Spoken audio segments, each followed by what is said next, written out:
इस कार्यक्रम के पुण्यार्चक हैं स्वर्गीय सेठ श्री छिदामी लाल जी जैन की स्मृति में धर्मपत्नी श्रीमती कमल रानी जैन एवं समस्त परिवार, निवासी बमहौरी, तहसील सिलवानी, जिला रायसेन, मध्य प्रदेश।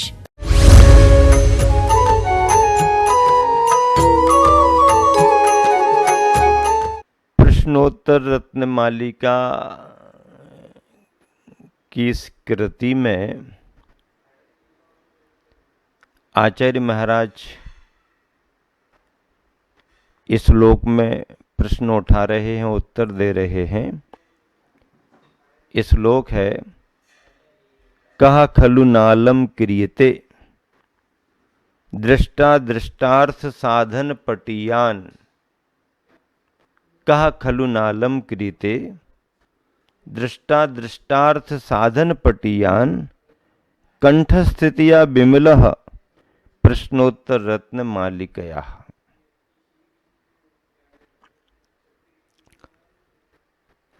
कह खलु न अलंक्रियते, कौन ऐसा होगा,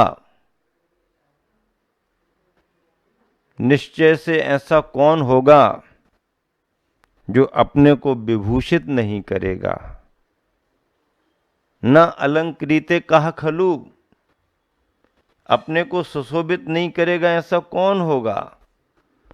अर्थात सभी जन अपने को सुशोभित करेंगे। रत्नों की माला कौन नहीं पहनना चाहेगा। हमारा नाम लिखो, हमारा नाम लिखो, हमारा नाम लिखो। सुबह सुबह बड़ौत वाले आ गए, सीधा सीधा श्रीफल चढ़ाने लगे। ऐश जाओ, पहले संचालक के यहाँ नाम लिखाओ। जब नाम बोलेगा तो सम्मान पूर्वक आना। हाँ, मालूम तो चले कि कोई यूपी बड़ौत से आया है। फिर सभी चाहते हैं कि गुरुओं को श्रीफल चढ़ाने मिले। सभी चाहते हैं कि गुरुवर का आशीर्वाद मिले।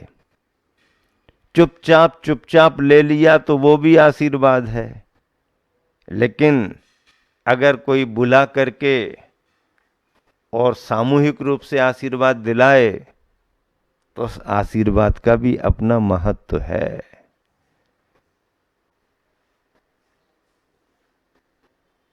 कोई महाराष्ट्र से, कोई गुजरात से और मध्य प्रदेश वाले तो हैं ही। वो तो सुबह दोपहर शाम भागा दौड़ी में लगे ही हैं। प्रश्न ये किया जा रहा है कि ऐसा कौन सा व्यक्ति है जो अपने को अलंकृत नहीं करेगा। अरे भैया, आर्टिफिशियल भी मिल रहे हैं तो भी उसमें खुश है। कोई कान में पहन रहा है, कोई नाक में पहन रहा है, कोई हाथों में पहन रहा है। और आभूषण तो आभूषण है। कोई एक कान में पहन रहा, कोई दोनों कान में पहन रहा। जिनको पहनना है उन्होंने पहनना बंद कर दिए, और जिनको नहीं पहनना है उनने पहनना चालू कर दिए। अलंकार के प्रति रुचि है, अपनी साज सज्जा बनाने के प्रति रुचि है। आचार्य महाराज कह रहे हैं दृष्ट और अदृष्ट पदार्थों की साधना करने में प्रवीण, दृष्ट और अदृष्ट पदार्थों की साधना करने में प्रवीण। साधन पटियान, पटियान पटु, प्रवीण चतुर होशियार। साधन, साधना करने में किसकी, दृष्ट अदृष्ट। दृष्ट और अदृष्ट। दृष्ट प्रत्यक्ष को कहते हैं। दृष्ट किसे कहते हैं, दृष्ट किसे कहते हैं, प्रत्यक्ष को दृष्ट कहते हैं। और अदृष्ट किसे कहते हैं, बोलो रवि, परोक्ष को। परोक्ष के लिए अदृष्ट कहते हैं। दृष्ट प्रत्यक्ष और अदृष्ट परोक्ष, जो सामने सामने दिख रहा है वो प्रत्यक्ष है, और जो सामने सामने नहीं दिख रहा है वो परोक्ष है। प्रत्यक्ष को दृष्ट कह दिया और परोक्ष के लिए अदृष्ट कह दिया। ऐसे प्रत्यक्ष और परोक्ष पदार्थ, अर्थात पदार्थ का मतलब क्या? आगम कथित तत्व, आगम में जिनका वर्णन आया है ऐसे तत्व, आगम में जिनका वर्णन आया है ऐसी व्यवस्था, ऐसा स्वरूप, द्रव्यों की व्यवस्था, तत्वों की व्यवस्था आगम में आई हुई है। ऐसी आगम की व्यवस्था, आगम में लोक परलोक की बातें आई, पुण्य पाप की बात आई, धर्म अधर्म की बात आई, सब बातें आई हुई हैं। बाहर की संपदा को कोई चुरा सकता है, तुम्हारे घर के सामान को कोई चुरा सकता है, लेकिन ज्ञान के धन को कोई चुरा नहीं सकता। और अज्ञानी चोर उचक्के तो और भी चुरा नहीं सकते। क्या बात है। आचार्य श्री भी भले ही अपने आप में ही हैं, लेकिन उन्होंने भी बहुत से लोगों के मन को चुरा लिया है। आचार्य श्री को एक कवि ने कहा, एक कवि अपने गुरुवर को क्या कहता है, गुरुदेव आप भले ही महान रूप से, महाव्रत रूप से अचौरी व्रत का पालन करते हो। क्या कह रहा है कवि, गुरुदेव ये बात सही है कि आप अखंड रूप में महाव्रत के रूप में अचौरी व्रत का पालन करते हो, लेकिन आपने भी लाखों करोड़ों भक्तों के मन को चुरा लिया है। अब लाखों करोड़ों भक्तों के मन को चुरा लिया है, आए से मन लेकर के और मन छोड़ करके जा रहे हैं। आए थे हंस हंस करके और रोते रोते जा रहे हैं। क्यों? आने में प्रसन्नता बढ़ रही थी, गुरुदेव के दर्शन मिलेंगे, और जाते समय ये अनुभव हो रहा है कि अब पुनः दोबारा गुरुदेव कब मिलेंगे, पुनः दोबारा गुरुदेव कब मिलेंगे, पुनः दोबारा गुरुदेव कब मिलेंगे। आंसू आने लगते हैं, विकलता आने लगती है। ये उसका सम्यक दर्शन का परिणाम है। सम्यक दर्शन की भावना है। अपनी तकलीफ से नहीं रो रहा, अपनी परेशानी से नहीं रो रहा। अपनी परेशानी से तो दुनिया का कोई भी प्राणी रो सकता है। क्या? अपनी परेशानी से तो दुनिया का कोई भी प्राणी रो सकता है, लेकिन दूसरों की परेशानी देख करके यदि किसी को रोना आ जाए तो सम्यक दृष्टि भव्यात्मा है। क्या?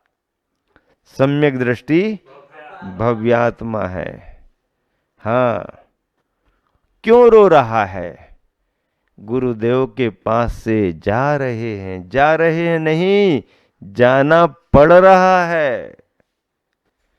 मंदिर कितनी प्रसन्नता से जाता है सम्यक दृष्टि, और पूजा पाठ अभिषेक करके जब वापस लौटने का समय होता है, भगवान कितने जल्दी समय बीत गया। मन तो यही कह रहा है कि यहीं रुक जाऊं, लेकिन अब घर गृहस्थी भी दिखाई देने लगी, दुकान भी दिखाई देने लगी। मन तो लग रहा है एक पूजा और कर लूं, लेकिन बच्चे का रिक्शा आ गया होगा, स्कूल भेजना है। दुकान पर श्रीमान जी को जाना है, उनका नाश्ता कराना है, चाहे तो रहा हूं एक पूजा और कर लूं, चाहे तो रही है वो श्राविका कि एक पूजा और कर ले, लेकिन अब भगवान विकल्प आ गया है, जा रहा हूं, जा रही हूं, पुनः जल्दी वापस आऊंगा, आऊंगी। ऐसा कौन भक्त पुरुष कहता है, भक्त श्राविका कहती है, और भीगे भावों से वापस जाते हैं। जाते नहीं है, जाना पड़ता है। आचार्य महाराज कह रहे हैं कि ऐसे परिणाम निकट भव्य जीव के होते हैं, जिसका संसार अब थोड़ा सा रह गया है। कितना सा रह गया है? थोड़ा सा रह गया है, अब ज्यादा नहीं रहा, थोड़ा सा रह गया है। इतने बड़े समुद्र में से एक अंजुली भर पानी निकाल लिया है, बस संसार कितना रह गया? एक अंजुली पानी के बराबर। इतना बड़ा समुद्र, अपार जल राशि, कोई माप नहीं, कोई और छोर नहीं, गहराई का पता नहीं, लंबाई चौड़ाई का पता नहीं। इतने विशाल समुद्र में से अपने हाथों की एक अंजुली भर पानी निकाल लो, बस संसार केवल इतना रह गया, कोई चिंता नहीं, देखते ही देखते समाप्त तो होगा। सम्यक दृष्टि के ऐसे परिणाम, सम्यक दृष्टि भव्यात्मा ऐसे भावों को लेकर के चलता है। आचार्य महाराज कह रहे हैं, ऐसा कौन सा व्यक्ति होगा जो प्रश्नोत्तर रत्न मालिका को कंठ में धारण नहीं करेगा और अपने को अलंकृत नहीं करेगा, अपने को शोभायमान नहीं करेगा। शोभायमान करेगा ही करेगा। सम्यक ज्ञान एक ऐसा तत्व है जिसे मिल जाए उसका आनंद वो ही जानता है, अज्ञानी को इसकी जानकारी नहीं। अज्ञानी को ये कुछ मिलने वाला नहीं। इसलिए संसार में ज्ञान सबसे ज्यादा दुर्लभ है, और ज्ञान में भी सम्यक ज्ञान। धन कन कंचन राज सुख सबई सुलभ कर जान। धन कन कंचन राज सुख सबई सुलभ, ये भी कठिनाई से तो मिलते हैं, लेकिन फिर भी इनको पुण्य के योग से पाया जा सकता है। पर दुर्लभ है संसार में एक यथार्थ ज्ञान। यथार्थ ज्ञान, सम्यक ज्ञान का मिलना दुर्लभ है। अभी दोपहर को ज्ञान अर्णव ग्रंथ का स्वाध्याय करते हैं हम लोग। उसमें क्या बताया?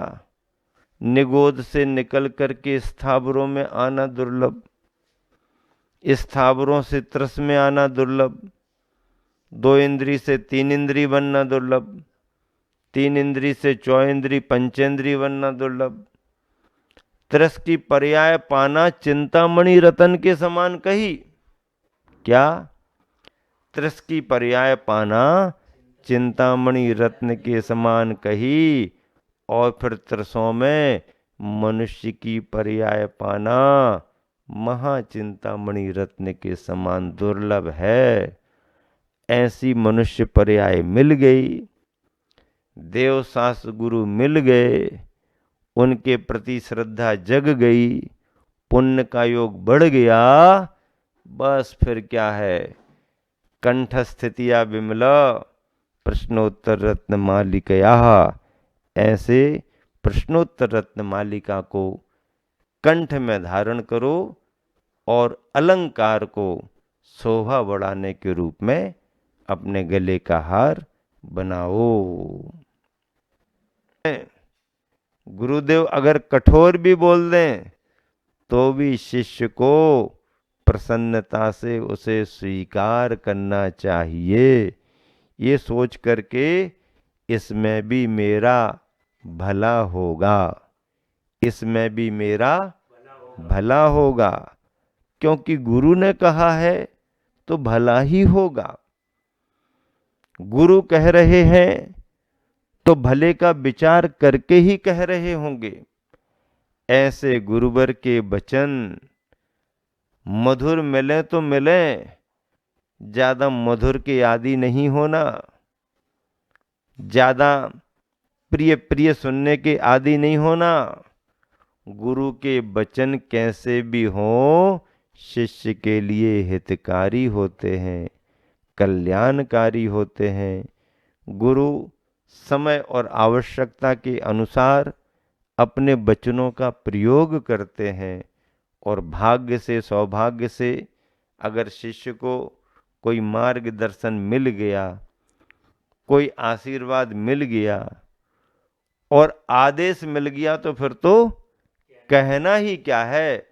ऐसे गुरु के वचन शिष्य के लिए उपादेय हैं, कल्याणकारी हैं। इसीलिए उत्तर दिया गया गुरु वचनम उपादेयम किम गुरु वचनम। हाँ, बहुत सी चीजें उपादेय हैं, लेकिन गुरु के वचनों को उपादेय इसलिए कहा कि मुनि के लिए गुरु के वचन भी उपकरण माने गए हैं। उपकरण, ग्रंथ उपकरण है, पिच्छी उपकरण है, कमंडलू उपकरण है। उपकारक होने से न उपकरण कहा, तो ऐसे ही गुरु के वचन भी मोक्ष मार्ग में शिष्य के लिए उपकारक होने के कारण उपकरण माने गए हैं। कुंद कुंद स्वामी ने कितनी दूरदर्शिता से गाथा लिखी, कितनी दूरदर्शिता से अपना विचार दिया, और ऐसे गुरु के वचन सभी के लिए उपादेय हैं।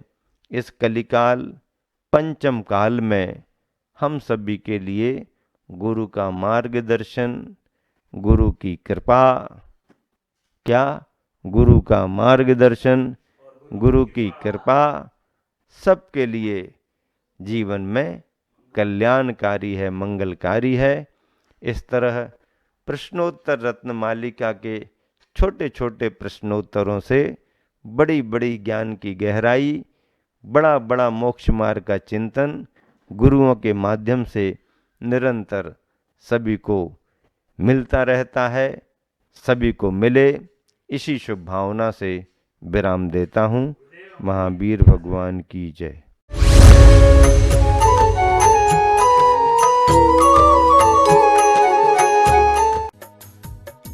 इस कार्यक्रम के पुण्यार्चक थे स्वर्गीय सेठ श्री छिदामी लाल जी जैन की स्मृति में धर्मपत्नी श्रीमती कमल रानी जैन एवं समस्त परिवार, निवासी बमहौरी, तहसील सिलवानी, जिला रायसेन, मध्य प्रदेश। गंगा नदी के किनारे